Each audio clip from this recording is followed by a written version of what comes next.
저는 본문의 말씀 가지고 아버지의 마음, 이런 제목으로 하나님 말씀을 전하겠습니다. 자, 우리 한번 같이 하시겠습니다. 아버지의 마음. 네, 감사합니다. 네, 어제 점심 때 그동안 시리아에서 선교하셨던 어느 선교사님과 같이 점심을 나누면서 교제를 했습니다. 이분은 2004년도에 한국에서 이라크로 이제 파송을 받으셨습니다. 그곳에서 사역을 하시다가 그 후에 시리아로 들어가셔서 거기에서 사역을 하셨어요. 근데 여러분도 지금 아시겠지만 시리아의 사태가 굉장히 심각합니다. 그래서 그만 이제 그곳에서 나올 수밖에 없었고, 지금 이제 안식년을 맞으시면서 미국에 오셔서 이렇게 선교에 대한 이 강의를 하고 계세요. 근데 이분들이 처음에 부부가 그 선교를 갔을 때 가장 먼저 도착한 곳이 예멘의 이 바스라라는 곳이었대요. 근데 그때 태어난 지 6개월 된 아들과 함께 갔습니다. 그래서 여러분, 어린 아들과 함께 갔는데 참 처음에 가장 어려웠던 것이 예멘의 바스라가 가장 그 더운 곳이랍니다. 가장 더운 곳 중에 한 곳인데 보통 그 여름에 온도가 이 45도, 그러니까 우리 미국 온도로는 120도에서 130도를 오르내린다고 그래요. 그리고 그 기록적인 그 온도도 있었는데 그게 75도였답니다. 그러니까 우리 미국으로 얘기하면요, 한 150도가 되는 거예요. 그럼 여러분, 말이 그렇지, 우리 100도만 넘어도 얼마나 견디기가 어려워요. 그렇게 이제 더운 곳에서 있었는데 처음에 얼마 동안 그런 대로 지냈는데 얼마 지나고 나서는 그 6개월 된 아이가 점점 몸이 앓기 시작했더라는 거예요. 근데 이 아이가 온도가 올라갔는데 42도까지 올라갔는데 떨어지지가 않더라는 것입니다. 처음에 하루 이틀은 이제 기도하고 또 약도 주고 또 의사한테 가기도 했는데 한 3, 4일 지나니까 방법이 없는 거예요. 낫지도 않고. 그래서 이제 부부가 하나님 앞에 막 기도하고 또 찬양하고 그랬는데 거의 일주일이 지났는데도 똑같은 거예요. 나중에 한 일주일 지나고 그 아이를 이제 벗겨서 그 앞에 놓고서 부부가 하나님 앞에 기도하고 매달리는데 그 선교사님 마음속에 이런 마음이 들더랍니다. 내가 이 밤에 이 아이가 여기에서 혹시 죽을지도 모르겠다. 이렇게 하다가 결국은 아들을 잃는 게 아닌가. 이런 이 마음이 들더랍니다. 근데 어떻게 방법이 없더래요. 그 아이가 지금 숨을 쉬긴 하는데 그 숨이 그냥 조금씩 쉬어지고, 그래서 그 선교사님이 찬양을 하나님 앞에 그냥 계속 드렸답니다. 어떻게 할 수 있는 방법이 없으니까. 근데 찬양을 드리는데 눈을 뜨고 찬양을 하다가 보면 그 아이가 죽을지도 모르기 때문에 그 모습을 볼 수가 없더래요. 그래서 자기는 눈을 감고 하나님만 부르짖고 하나님 앞에 계속 찬양을 드렸답니다. 그러다가 1시간, 2시간, 근데 밤을 샌 거예요. 밤새도록 하나님 앞에 계속 찬양을 드린 거예요. 그리고 나서 돌아보니까 새날이 밝아왔는데 밖이 환해졌는데 자기는 눈을 못 뜨겠더라는 거예요. 이 아이를 보면 아마 이 아이가 죽었을 터인데 하나님, 이 아이를 내가 어떻게 볼 수 있습니까? 그리고 근데 여러분 또 안 볼 수가 없잖아요. 그러니까 나중에 좀 눈을 떠서 봤는데 근데 아이가 죽지 않았다라는 거예요. 숨이 붙어 있는데 근데 아이 얼굴 보니까 좀 밝아져 있더래요. 어저께까지도 아이의 온 몸이 다 이렇게 어두운 색깔이었는데, 그래서 깜짝 놀라서 온도계로 온도를 재봤답니다. 그랬더니 놀랍게도요, 온도가 툭 떨어져서 36도 오브가 됐어요. 할렐루야. 하나님께서 그 밤에 살려주신 것입니다. 참 자기는 그 얘기를 하면서 우리 하나님께서 얼마나 그 아이를 사랑하셨을까, 좀 얼마나 하나님의 그 은혜가 감사한지 모르겠다, 그런 고백해요. 여러분, 그 밤에 그 아버지의 마음이 어땠겠습니까? 참 6개월 된 그 아이를 데리고 아무도 알지 못하는 그 예멘이라는 그런 중동의 한가운데 와서 그 아이가 그 죽어갈 때 그 아버지의 그 심정은 여러분 정말 아마 눈물이 너무 나와서 나올 눈물조차도 없는 그런 이 아픈 심정이었을 것입니다. 사랑하는 자기 아들을 위해서 자기의 모든 것을 다 드려도 정말 아깝지 아니하는 아버지, 그 아이를 위해서 돌보고 사랑하고 그런 그 아버지, 여러분 그 아버지의 사랑이 어디서 왔겠습니까? 그것이 바로 우리 하늘 아버지의 사랑이에요. 우리 하늘 아버지, 우리를 향하신 하나님의 사랑, 그 하늘 아버지의 그 사랑이 흘러 바로 아버지에게 왔고, 그 아버지의 그 사랑, 그 하나님에게서 온 그 사랑이 흘러가서 그 자녀들에게 가는 것입니다. 여러분, 요즘 우리가 살아가는 참 시대가 굉장히 급박한 그런 시대에 살고 있어요. 언제 어떤 일이 있을지 모르는 그런 시대에 살고 있습니다. 사람들의 마음이 참 불안하기도 하고 두렵기도 하고, 이런 이 시대 가운데 우리가 어떻게 살아야 되겠는가? 근데 여러분, 이런 시대 가운데 우리가 살아갈 수 있는 오직 유일한 하나의 방법은요, 우리 하나님에 대한 우리의 믿음과 사랑을 회복하는 것입니다. 우리 하나님이 얼마나 우리를 사랑하시는가, 우리 하나님이 얼마나 놀랍신 하나님이신가, 우리 하나님이 우리의 모든 삶을 얼마나 축복하기를 원하시고 우리의 삶을 가장 귀한 길로 이끌어 주기를 원하는가. 우리가 여러분 그런 것을 알고요, 우리가 그 사랑 안에 거하고 있으면은 세상에 어떤 일이 있어도 결코 염려하거나 불안해하거나 두려워하지 않을 줄 믿습니다. 그래서 오늘 이 본문의 말씀 가지고 저도 여러분도 다시 한번 우리를 향하신 그 하나님의 놀라운 사랑을 깊이 알고 그 안에 거하는 은혜가 있기를 바랍니다. 첫째는 이 보내는 아버지의 마음입니다. 보내는 아버지의 마음. 이 본문은 예수님께서 제자들에게 비유를 하신 말씀이에요. 옛날에 두 아들이 있었는데, 근데 둘째 아들이 어느 날 아버지한테 와서 아버지 긴히 할 얘기가 있습니다. 무슨 얘기냐? 아버지 죄송하지만요, 아버지의 재산을 좀 저를 주세요. 저에게 어차피 아버지 돌아가시면 저한테 재산 줘야 되니까 그거 좀 저한테 주세요. 여러분, 아버지가 그 얘기를 들었을 때는 참 얼마나 당황도 하고 황당했겠습니까? 지금이나 그 당시나 이 아버지의 재산을 먼저 달래는 것은 이런 의미가 있어요. 아버지 죄송하지만 먼저 돌아가시면 좋겠습니다. 왜냐하면 아버지가 세상을 떠나야 그 재산을 받을 수 있으니까. 그게 참 아주 못된 아들이죠. 근데 그 아들에게 아버지가 더 이상 다른 얘기를 하지 않아요. 그리고 그 아들에게 정말 재산을 정리를 해줘 줍니다. 큰 아들은 2배를 받아요. 작은 아들은 1배. 그러니까 아마 그 아버지 재산의 33%, 3분의 1을 받았을 겁니다. 근데 아버지가 오늘 본문에 보니까 부자니까요, 돈이 많았을 거예요. 아들은 그 아버지의 재산을 받은 다음에 그것을 다 정리를 합니다. 돈으로 만드는 거예요. 그리고 나서는 아버지한테 굿바이 하고선 멀리 떠나가는 것입니다. 아마 아들은 그동안 좀 자기의 마음껏 그렇게 활개를 치면서 살고 싶었을 거예요. 그리고 나선 그 돈을 가지고 먼 곳에 가니까 친구들이 몰려오기 시작하는 거예요. 여자친구들도 생기고, 그래서 마음껏 그 돈을 쓰기 시작합니다. 여러분, 이 참 돈이라는 게 있으면 모든 사람이 친구가 되잖아요. 그래서 정말 그 먼 나라 같지만은 거기에는 아주 인기 좋은 그런 멋쟁이로서 많은 사람들한테 아주 사랑을 받게 됩니다.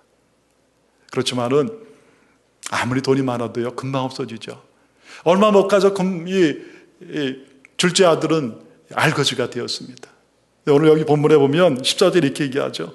다 없이 한후 그 나라에 크게 흉년이 들어 저가 비로소 궁핍하게 되었다. 여러분, 돈도 없는데 더 문제가 생긴 것은 그 나라에 어려움이 오게 되었습니다. 흉년이 들어가게 된 거예요. 그러니까는 돈이 있을 때는 다 친구가 되었는데 돈 없으니까 다 떠난 것입니다. 어디에 갈 데가 없는 거예요. 그래서 할 수 없이 그 나라의 어떤 사람에게 가서 빌부터 간신히 거기에서 한 끼 한 끼 먹는 그런 어려움을 갖게 된 거예요. 한마디로 말하면 홈리스 피플이 된 것입니다. 거지가 돼버린 거예요. 그 주인이 몇 번 먹을 걸 주다가 나중에는 들로 보내버려서 거기에서 돼지를 치게 합니다. 여러분 지금도 돼지를 아마 여러분 가운데 쳐본 분들이 있을 거예요. 이게 돼지 치는 게 보통 일이 아니잖아요. 그 당시에는 돼지 치는 일은요 가장 어려운 일이었습니다. 또 사람들은 그런 일을 안 하려고 그러는 거예요. 근데 오늘 이 참 아버지의 품에서 잘 자랐던 이 둘째 아들이 그 아버지를 떠나서 잘 될 줄 알았는데 지금 돼지 치는 일까지 하게 되는 거예요. 그런데 여러분 더 힘든 것은 그 돼지가 먹는 쥐염 열매로 좀 배라도 좀 배불려 먹었으면 좋은데 그것도 모자라는 거예요. 돼지 줄 것도 없는데 너한테 주겠느냐. 그러면서 먹고 사는 것도 해결이 안 되는 아주 어려운 그런 상황에 빠지게 되었습니다. 여러분 우리가 이것을 가만히 보면요, 야 이게 무슨 이 시나리오 같다. 어떤 시나리오입니까? 아들이 멀리 가면은 이렇게 되는 게 눈에 보는 듯 우리가 보여지잖아요. 그렇구나. 근데 여러분 우리가 이 말씀을 보면서요, 아마 여러분 마음속에 이런 의문이 생길 것입니다. 아니 아버지가 아들을 사랑했는데 아버지는 세상의 물정을, 이 세상의 모든 경험을 많이 했기 때문에 모든 거 다 할 텐데 또 이 아들에 대해서 가장 그래도 잘 아는 분이 아버지입니다. 아니 그럼 아버지가 그 자식에게 그 돈을 주면은 분명히 그 자식이 멀리 가서 돈 다 쓰고 알거지가 돼갖고 홈리스 피플이 될 줄 알았는데 아니 그거 왜 아버지가 그렇게 했을까? 여러분 그런 의문이 우리 마음속에 드는 것입니다. 여러분 왜 그랬을까요? 여러분이 정말 그 아버지라면 어떻게 하셨겠습니까? 네, 여러분 아버지는요 그 아들의 그 얘기, 아버지 나에게 아버지 재산 3분의 1을 나눠주세요, 그 얘기에 고민했을 거예요. 처음에 밤에 잠을 못 자고 어떻게 하면 좋을까 고민했을 것입니다. 근데 아버지가 내린 결론이 있어요. 이 아들이 이대로 가다가는 안 될 것이다. 물론 여러분 처음에는 아버지가 아들을 야단도 쳤을 것입니다. 너 그렇게 살면 안 된다. 근데 모든 것이 아들의 그 귀에 들려오지가 않는 거예요. 아버지가 내린 최종의 결론이 이것입니다. 보내야 되는구나. 힘들어도 내가 이 아들을 보내기 때문에 나에게 아픔이 있고 눈물이 있고 어려움이 있을지라도 그래도 이 아들을 내가 끼고 있으면 안 된다. 보내야 된다. 그래서 세상에 나가서 세상에 아픔도 알고 고난도 받아보고 눈물도 흘려보고 그리고 눈물 젖은 빵을 먹어보면서 인생이 얼마나 어려운가 하는 것을 알아야 된다. 그렇지 않으면 이 아들을 살 수가 없다. 그 결정을 한 것입니다. 그리고 아버지는 참 마음이 아팠지만 그 아들을 보낸 것입니다. 자기의 재산의 3분의 1을 다 줄지라도 그래도 그 아들을 사랑했기 때문에 반드시 그 아들이 다시 회복되어야 되고 사람 구실을 해야 되기 때문에 그 아버지는 눈물을 머금고 아들을 보낸 거예요. 여러분 그 아들을 보낼 때 아버지의 마음은 어떻겠습니까? 그 뻔하잖아요. 얼마나 이 아들이 가서 힘들게 살까 앞으로. 아버지는 같이 아팠을 거예요. 그리고 아들이 비록 멀리 떠났을지만 그러나 그 아버지의 마음은 그 아들과 같이 갔을 것입니다. 이 아이가 밥은 잘 먹을까? 이 아이가 분명히 지금 좀 돈이 다 떨어져서 그곳에서 사람 구실도 못하고 분명히 힘들고 어렵게 살 텐데 이 아이가 지금 어떻게 되고 있을까? 여러분 이것이 바로 그 아들을 향한, 아들을 보낸 아버지의 마음이에요. 여러분 우리도 인생을 살면요 이럴 수 없이 많은 일들을 경험합니다. 아마 여러분도 많은 어려움들을 경험하셨을 겁니다. 좋은 일만 있는 게 아닙니다. 우리 인생을 살다 보면 나쁜 일, 슬픈 일, 어떤 때는 정말 이유를 알지 못하는 그런 일들을 겪게 됩니다. 그런 어려움 속에서 우리는 종종 이런 질문을 하는 거예요. 하나님, 왜 이런 일이 있습니까? 하나님, 정말 하나님께서 나를 사랑하십니까? 하나님 왜 그 많은 사람들 가운데 하필 나에게 이런 일이, 또 우리 가정에 이런 어려운 일이 생겨났습니까? 우리가 다 할 수가 없는 거예요. 근데 여러분, 지나고 나서 하나 우리가 분명히 고백하는 게 있어요. 그것은 바로 그 가운데서도 하나님께서 여기까지 나를 인도해 오셨다는 거예요. 그 가운데서도, 그 어려움 가운데서도 하나님께서 나와 함께 하셨구나.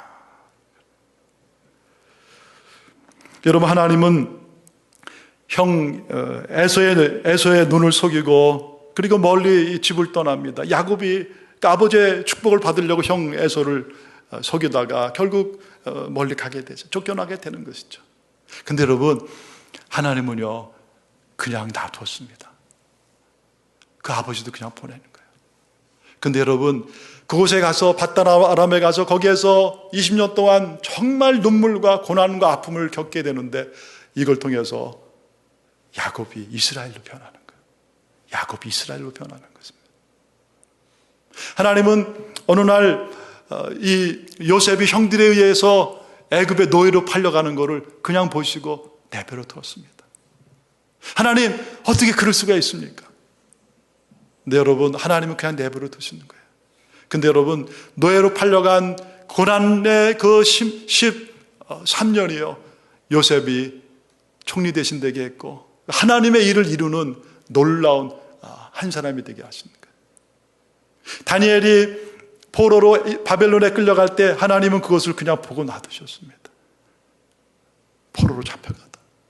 근데 그곳에 가서 힘들게 고생하고 눈물을 흘리고 아파하는 가운데 어느 날 다니엘은 하나님의 사람이 된 거예요. 사랑하는 여러분, 이것이 보내는 아버지예요. 보내는 하나님의 마음인 거예요. 혹시 여러분 가운데 지금 이런 눈물이 있고 아픔이 있고 어려움이 있는 분들이 있을지 모릅니다.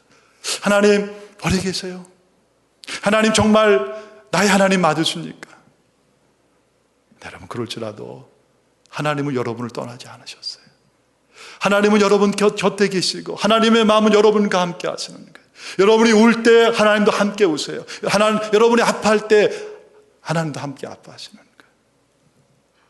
그리고 하나님은 이 고난을 통해, 이 눈물을 통해, 이 아픔을 통해서 우리가 변화되어서 정말 하나님의 사람으로 나오기를 그렇게 기다리고 계시는 거예요. 이분이 바로 우리 하나님인 줄 믿습니다. 둘째는 기다리는 아버지의 마음이에요. 기다리는 아버지의 마음. 둘째 아들은 배를 굶습니다. 그리고 돼지와 생활을 하는 거예요. 그래, 여러분, 얼마나 사는 게 힘들겠습니까? 전혀 그렇게 살아보지 않았는데 나중에 얼마나 굶었는지 이제 정신이 가물가물하는 거예요. 그래서 어느 날 그런 그 어려움 속에서 그가 자기를 돌아보게 됩니다. 그러면서 이런 생각하게 됐어요. 야, 이렇게 사느니 차라리 죽는 게 낫겠다. 차라리 내가 이렇게 살 바에야 내가 죽는 게 더 낫지 않을까. 그런 마음을 갖게 됩니다. 그러다가 갑자기 그동안 생각하지 않았던 아버지가 생각나는 거예요. 아, 참, 우리에게 아버지가 있지. 나에게 아버지가 있지. 그러면서 그런 아버지 생각하다가 그러다가 더 생각이 들어갑니다. 아니, 근데 그래, 우리 아버지는 돈이 많으신 분이야. 그리고 우리 아버지에게는 많은 일할 일꾼들이 있는데 가만히 보자. 그 일꾼들 가운데 이렇게 나처럼 굶어 죽고 힘들어하는 사람 하나도 없을 텐데, 내가 아버지 앞에 돌아가면 아마 아버지께서 나를 아들로는 인정도 안 해주시고 내가 아주 나쁜 놈이니까, 그렇지만은 품꾼의 하나로서는 써주지 않으실까. 아마 그 정도는 해주실 거야. 여러분, 그 아들의 마음속에 그런 마음이 드는 거예요. 아, 그래, 여기서 차라리 죽는 것보다는 내가 가서 아버지 앞에서 잘못했다고 그러고 품꾼의 하나로 있다가 그래서 밥이라도 내가 굶지 않고 사는 게 더 낫겠다. 우리 아버지 앞에 가야 되겠다. 근데 그런 마음을 그가 갖게 됩니다. 그리고 아버지 앞에 돌아오게 돼요. 여러분, 우리가 여기서 놀라운 것을 보게 됩니다. 여러분, 아들은요 인생의 눈물과 고통과 어려움 가운데서 아주 중요한 것을 발견하게 되는 거예요. 아버지를 보게 되는 것입니다. 아버지의 그 마음을 조금씩 생각하게 되는 거예요. 그리고 자기의 모습을 보게 되는 거예요. 내가 얼마나 못났는가, 내가 얼마나 잘못했는가, 내가 얼마나 아버지의 마음을 아프게 했는가. 그리고 아들은 또 하늘을 생각하게 되는 거예요. 하나님을 생각하게 되는 거예요. 아, 그렇구나. 여러분, 사람이 고난과 눈물과 아픔을 겪게 되면요, 다른 눈을 갖게 되기 시작합니다. 우리는 그것을 철이 들었다고 그러잖아요. 이 아들이 지금 철이 들기 시작하는 것입니다. 자기를 보게 된 것이, 그리고 아버지를 보게 된 것, 그리고 하늘 아버지를 보게 된 것입니다. 세상을 바라보게 된 것입니다. 우리 아버지가 얼마나 마음이 아프셨을까. 그러면서 그는 아버지의 사랑을 다시 생각하게 되는 거예요. 아, 그렇구나. 내가 아버지 앞에 돌아가야 되겠다. 사랑하는 여러분, 우리 인생 가운데요, 어떤 눈물이든 어떤 고난이든 어떤 아픔이든 그것은 우리를 변하게 합니다. 여러분, 고난이, 아픔이 현재는 참 힘들어 보이지만 그러나 지나고 나면 그것이 우리를 새롭게 만드는 거예요. 그것을 우리를 하나님의 사람으로 변화시키는 것입니다.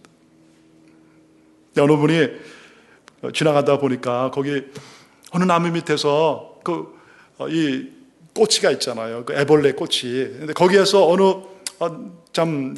애벌레가 이제 나방으로 변해갖고 막 퍼덕거리고 나오려고 그러는 거예요. 그래서 자기도 모르게, 아니, 얼마나 힘들까. 그 안에서 고생을 이렇게 많이 하는구나. 그렇게 생각하고서 나방이 퍼덕거리고 나오는 것을 위해서 좀 칼로 그걸 찢어줬답니다.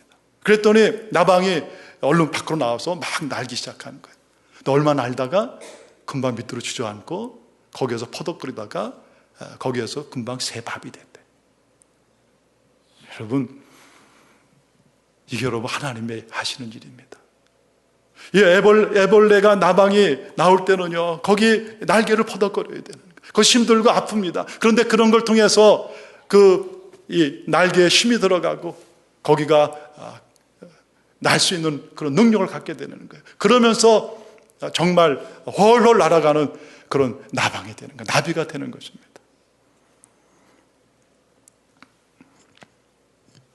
사실 우리 가운데 종종 이런 고난을 갖게 되면, 참 고난이 계속되면 우리는 이렇게 고백할 수도 있습니다. 나도 이것이 나를 성장시키고 변화시키는 것인 줄은 압니다. 그렇지만 이제 나에게 이 고난이 정말 없었으면 좋겠습니다. 나에게 이런 고난이 이제는 끝이 나면 좋겠습니다. 아마 우리가 이런 마음을 가질 때도 있어요. 여러분, 우리 인생 가운데 눈물과 고난과 아픔이 언제 끝이 나겠습니까? 그것은 바로 내가 진정으로 거듭나고 변화될 때, 우리의 마음 중심이 정말로 하나님 앞에 돌아올 때, 우리가 예수님 믿고 당연히 이 땅 가운데서 고난받는 건 당연한 것입니다. 오늘 여기서 보는 것은 정말 우리의 인생의 변화를 위해서, 하나님의 사람의 그 변화를 위해서는 하나님 우리 인생 가운데 이런 아픔과 눈물을 허락하시는 거예요. 그리고 허락하시고 허락하셔야 우리가 변화되는 것입니다. 둘째 아들의 인생의 고난이 언제 끝이 났습니까?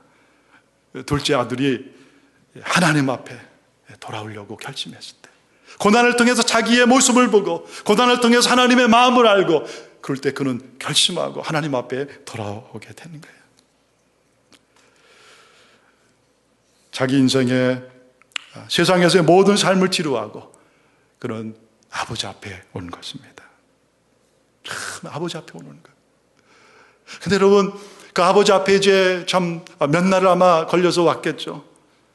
먹지도 못하고 옷이 다 헤어졌습니다. 아마 신발도 없잖아요.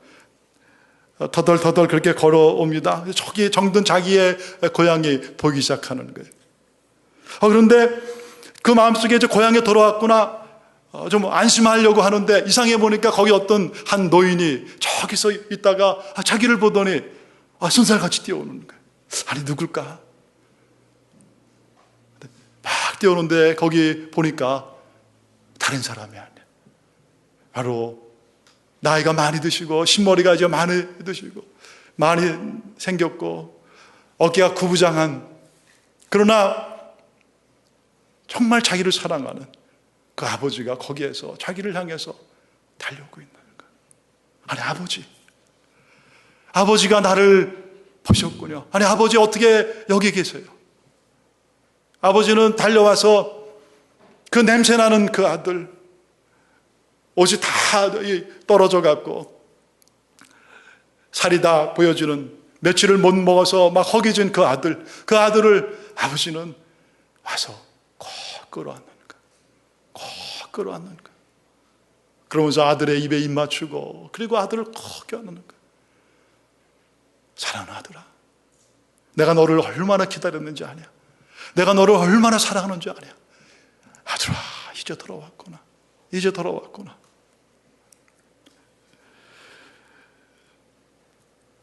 아마 여러분 아들이 집을 떠났을 때요, 아버지는 어떤 마음이셨겠습니까? 아마 아버지는 처음에 밤에도 문을 열어놓고 잤을 거예요. 그리고 혹시 아이가 밤에 들어오면 어떻게 해? 또 그 아버지는 아침마다 밖에 나가서 그 자기의 마을 가장 입구에 가서 기다리고 있었을 거예요. 이 아이가 분명히 올 텐데, 아니 반드시 와야 될 텐데. 그러면서 이 아버지는 눈이 오나 비가 오나 그 아들을 거기서 기다리는 거예요. 아들이 돌아와야 되는데, 아들이 돌아와야 되는데. 이분이 바로 우리 하나님이신 거예요. 우리 하나님 아버지. 이 땅을 떠난 하나님을 모르고 세상에서 방황하고 세상에서 눈물 흘리고 세상의 아픔과 어려움 가운데 그런 우리를 향해서 우리 하나님 아버지는 지금도 두 팔을 벌리고 그리고 기다리고 계십니다. 사랑하는 아들이, 사랑하는 딸이 돌아와야 되는데, 나에게 돌아와야 되는데. 그래서 찬송가 317장에 이런 그 찬양이 있죠. 우리 아버지의 우리를 향하신 사랑. 어서 돌아오오, 어서 돌아와오. 지은 죄가 아무리 무겁고 크기로 주 어찌 못 담당하고 못 받으시리요. 우리 주의 넓은 가슴은 하늘보다 넓고 넓어. 하나님의 가슴은 하늘보다 넓고 넓은 거예요. 어서 돌아오, 어서 돌아와오. 우리 주는 날마다 기다리신다오. 밤마다 문 열어놓고 마음 졸이시며 나간 자식 돌아오기만 밤새 기다리신다오. 여러분, 나간 자식 밤새 돌아오기만 기다리는 그 아버지, 그 아버지의 마음. 여러분, 그 아버지가 바로 우리 아버지인 거예요. 그 아버지가 오늘 저와 여러분의 하늘 아버지인 것입니다. 여러분, 하나님은 오늘도 우리가 이렇게 깨닫고 하나님 앞에 돌아가기 원하시는 거예요. 세상을 사랑했던 나, 세상에 가서 내 인생을 좀 엔조이하려고 했던 나, 그런 나, 이제는 어쩌지 못하고 할 수 없이 세상에 매어 사는 나, 그런 아버지를 우리 하나님은 항상 문 열어놓고 두 손 벌리고 그 넓고 넓은 가슴으로 기다리시는 거예요. 여러분, 오늘 그 하나님이 우리의 하나님이세요. 어떤 사람은 이 하나님 앞에 30대, 40대 돌아옵니다. 20대 돌아와요. 그 사람은 행복한 사람이에요. 또 어떤 사람은 더 나이가 들어서 돌아옵니다. 그게 다행인 거예요. 또 어떤 사람은 60이 넘을 때 돌아옵니다. 그래도 참 감사한 거예요. 이것이 우리를 향한 하나님의 사랑이에요. 사랑하는 여러분은 이 하나님 앞에 돌아오셨습니까? 아멘. 그래요. 이 하나님의 품에 안겨 살아가는 것, 이 하나님의 은혜 가운데 살아가는 것, 이것이 바로 가장 귀하고 복된 삶인 줄 믿습니다. 기다리신 하나님, 지금도 기다리신 하나님, 그 하나님이 우리 하나님이에요. 마지막 세 번째, 용서하시는 아버지의 마음. 용서하시는 아버지의 마음. 여러분, 아버지의 품에 안긴 아들은 얼굴을 들지 못하는 거예요. 물론 냄새도 많이 났겠죠. 옷도 다 떨어지고. 근데 아버지를 보고 너무 자기도 기쁘고 좋았지만, 그런데 얼굴 들 수가 없는 거예요. 왜 그렇습니까? 이게 큰 죄인이거든요. 어떻게 아버지 빨리 돌아가실 거를 바라면서 그 아버지 재산을 자기가 다 자기 걸로 하고, 그리고 가서 그 재산을 몽땅 다 날려버린 거예요. 얼마나 여러분 미안합니까? 아버지가 평생 모은 그 재산, 아버지의 마음을 그렇게 아프게 했고, 세상에서 참 여러 가지 죄를 지었고, 아버지 앞에 고개를 전혀 들 수가 없는 거예요. 아버지, 내가 죄인입니다. 아버지, 나는 아버지의 분꾼 하나로 쓸 만한 자격도 없습니다. 아버지, 정말 저를 용서하지 마세요. 아마 그런 마음이었을 거예요. 그런 얘기를 좀 하고 싶은 거예요. 아버지, 내가 잘못했습니다. 근데 여러분, 아버지는 하나도 안 물어봐요. 이놈아, 네가 어떻게 다 이런 죄를 지었느냐? 너 아주 나쁜 죄인이다. 그동안 돈을 다 어디다 썼느냐? 얼마 남겨왔느냐? 여러분, 그런 거 하나도 묻지 않아요. 하나도 묻지 않아요. 그리고 아버지는 그 아들이 온 게 너무나 기쁜 거예요. 너무나 그것이 즐거운 거예요. 그 아들을 꼭 품에 안고, 이놈아 괜찮아, 그러면서 그 아들을 집으로 데려가는 거예요. 그리고 모든 하인들을 다 부릅니다. 그리고 선포하는 거예요.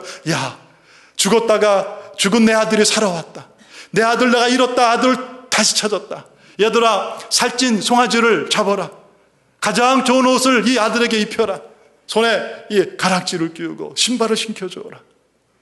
여러분, 이 가장 좋은 옷을 입힌다는 것은요, 바로 그날의 가장 주인공이 이 아들이라는 거예요. 손에 이 반지를 끼운다는 것은 아들의 신분을 다시 회복시켜주는 거예요. 아니야, 너는 내 아들이야. 아버지, 저는 종으로밖에 될 수 없습니다. 아니다. 비록 이 아버지의 재산 다 잃었지만 너는 변함없이 내 아들이다. 그 당시 여러분, 종은 신발을 신지 않은 거예요. 그 신발을 신겨줘. 너는 내 아들이다. 너는 내 아들이다. 그러면서 그 아들을 회복시켜주고 기뻐 잔치하는 것입니다. 여러분, 이것이 아버지의 마음이에요. 용서하시는 아버지의 마음. 여러분, 이 용서하시는 아버지의 마음이 바로 우리 하늘 아버지예요. 여러분, 우리 하나님은 오늘 우리가 이 땅 가운데 살다가 어떤 삶의 눈물과 아픔과 또 죄를 짓고 아버지 앞에 왔어도 우리에게 더 이상 묻지 아니하세요. 여러분, 그렇잖아요. 오늘 우리가 하나님 앞에 나왔을 때, 여러분, 하나님 우리에게 야단치셨어요? 아니에요. 하나 묻죠. 너 왜 지금 왔느냐? 얼마나 네 삶에 눈물이 많았고 아픔이 많았냐? 나는 널 사랑한다. 내가 너를 지금까지 너를 기다렸다. 그리고 하나님 앞에 나왔던 우리의 모든 죄를 위해서 우리 예수님의 보혈, 십자가에서 흘려졌던 그 예수님의 보혈로 우리의 모든 죄를 다 씻어주신 거예요. 씻어주셨습니다. 그리고 우리를 다시 하나님의 아들의 자리에 올려주신 거예요. 하나님의 거룩한 딸의 자리에 우리를 올려주신 것입니다. 너는 나의 것이다. 너는 나의 가장 귀한 자녀다. 내가 너를 사랑한다. 내가 너를 사랑한다. 내가 너를 축복한다. 여러분, 이분이 바로 우리 하나님이세요. 오늘 이 하나님이 여러분의 하나님 맞으세요? 이 하나님이 오늘 여러분의 하나님이세요. 오늘 이 하나님은 이 사랑 가지고 오늘도 우리와 함께 하십니다. 오늘 이 사랑 가지고 우리의 인생을 이끌기를 원하시는 거예요. 그래서 여러분, 우리가 구원받고 살아가는 모든 것은요, 그게 바로 은혜인 거예요. 에베소 2장 8절에 9절에 이렇게 말씀합니다. 그래서 너희가 그 은혜로 인하여 믿음으로 말미암아 구원을 받았나니 이것이 너에게서 난 것이 아니요 하나님의 선물이다. 하나님의 선물이다. 거저 주신 은혜, 나를 용서하신 은혜, 나를 기다리신 은혜, 그리고 나를 회복시켜 주신 은혜. 행위에서 난 것이 아니니 누구든지 자랑치 못하게 하려 함이니라. 사랑하는 여러분, 여러분의 인생 가운데 어떤 눈물과 아픔이 있으세요? 여러분의 인생 가운데 어떤 고난이 있으세요? 여러분, 어떤 어려움과 아픔 가운데도 하나님은 여러분 떠나지 않습니다. 여러분 옆에 계세요. 여러분과 함께 아파하시고 함께 눈물을 흘리세요. 그리고 하나님은 이런 어려움 가운데서 여러분이 오직 한 마음, 우리 하나님 사랑하고 하나님의 품에 안기고 하나님의 마음을 기쁘시게 하는 그 삶을 사는 그 변화되는 것을 기다리고 계시는 거예요. 그리고 여러분, 우리의 삶에 어떤 죄와 어떤 우리가 잘못을 저질렀어도 돌이키고 하나님 앞에 나오면 하나님은 다 용서하세요. 용서하시고 받아주시고 그리고 우리를 회복시켜 주시고 새로운 믿음의 삶을 살 수 있도록 도와주십니다. 이 하나님이 오늘 여러분과 저희 하나님인 줄 믿습니다. 이 하나님 사랑하고 이 하나님 전하며 살아가는 저 여러분 되시기를 주의 이름으로 축원합니다.